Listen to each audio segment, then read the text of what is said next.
Yep, so it looks like we're keeping the streak going. Anyway, if I had to pick one of my favorite children's show channels that I've talked about in the Shows I Watch the Kids series, I would choose the Sprout channel. Like, yeah, a lot of them do have like their great qualities in terms of nostalgia, but to me, I always look like.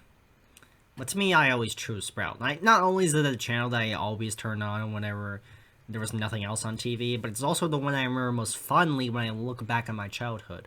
As we roll out the last batch of this series, this will sadly be the last time I talk about the Sprout channel. Now let us celebrate this fantastic channel by talking about it one last time.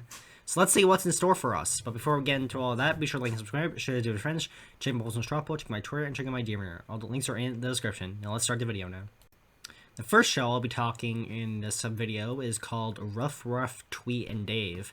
This was sort of like a children's game show where animals Ruff Ruff, Tweet, and Dave, name of the show, would follow this hamster host named Hattie on adventures and would each have, like, different methods for solving a problem that arises. So, like, if a tree falls, like, in front of them, they each have, like, different, like, they each, like, have, like, a different way to solve it. Like, one may be like, oh, but we move the tree, or, like, something about how we go over the tree. And then someone says, how about we eat the tree?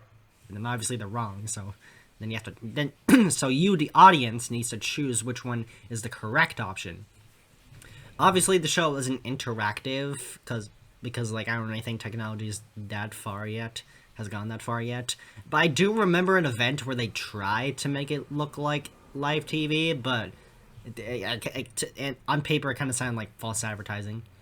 Each of the main characters was a different colored animal. Ruff Ruff was a red dog, Tweet was a yellow chick, a yellow baby chicken, with pink glasses, and Dave was a blue and white panda. Not much to say about this show, but it's pretty great. Ruff Ruff, Tweet, and Dave gets a 4 out of 5. The next show I'll be talking about is the Berenstain Bears, or the Berenstein Bears, or the Berenstain Bears. However you say it, it's like a Mandela effect or something. The Berenstain Bears, which is what I'm going to call it, was a show where every character was an anthropomorphic bear. The show centered around the family, the Berenstein Bears, with most of the episodes adapted from the old book series that the show originated from, with some episodes being unique ones. So, I literally don't have anything else to say about the show. If you really want to, like, get that hindsight on this one, if you, like, you can just read the books or, like, watch the show for yourself to see it. It's kind of like a soft reboot, because, like, I remember, because, like, there was also, like, another version, which looked way older, and the animation looked a little poorer. Not really poor, like, not terrible, but, like, it just looked, like, dated to that, and this one's, like, it's sort of like a reboot of that, but, like, it still maintains the same structure, just, like, like, a little more polished animation, and, like, better voice work, and not to make the original look, and so it doesn't look dated. Yeah. I don't know what to say about the show, but it gets a 4 out of 5. It's also pretty good. Up next is Wibbly Pig.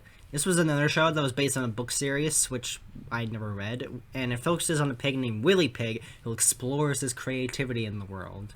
I think, like, this is, like, one of the shows where, like, the creativity present in this really, like, grew on me, because, like, now I'm an artist and stuff, so, like, very creative, and I have an imagination, so, like, and I make YouTube videos, so, like, it's cool.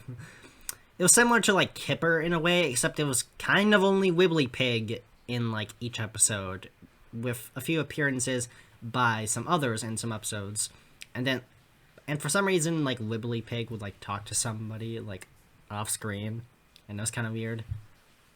Yeah, not much to say about it, but just still a great show. Wibbly Pig gets a 4 out of 5.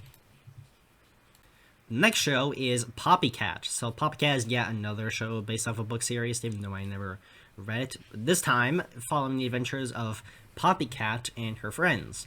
Poppy has this thing called a neckerchief that can turn into any vehicle. So whatever vehicle she can make will symbolize the adventure they have. So if it transforms into, like, a rocket ship, they'll go to outer space or something. If it transforms into a boat, they'll be heading out to sea, and so on and so forth. This is a great show, which, I don't know, it's kind of basic and, like, not really perfect, but it's still good. I give it a 4 out of 5. And the last show I'll be discussing today is Sarah and Duck. This was a very calming and relaxed show, in my opinion, that followed the adventures of a girl named Sarah and her pet duck named Duck. Yeah, very creative. There are also other inanimate objects who can talk and, like, have feelings as well as a few other human characters, which is kind of cool. The art style for the show looked pretty simple, which complemented calm ambience very well, making a perfect show to get your kids distracted, like listen along to and like relax. Yeah, a great show. I recommend it for kids out there who need well, not kids, for parents who need their kids to like. It's kind of like it's not like on the same level as In the Night Garden, which was perfect in trying to get your kids to calm down. Sarah and Duck is like anyone can watch it because it's so relaxing. A great show. It gets another 4 out of 5. Alright, so in the next video, I'll finish up the Sprout Legacy by talking about Fireman Sam, one of the longest running Sprout shows out there. Yes, in America, it's on Sprout, to deal with it, British people. Hope you all enjoy it when it comes out.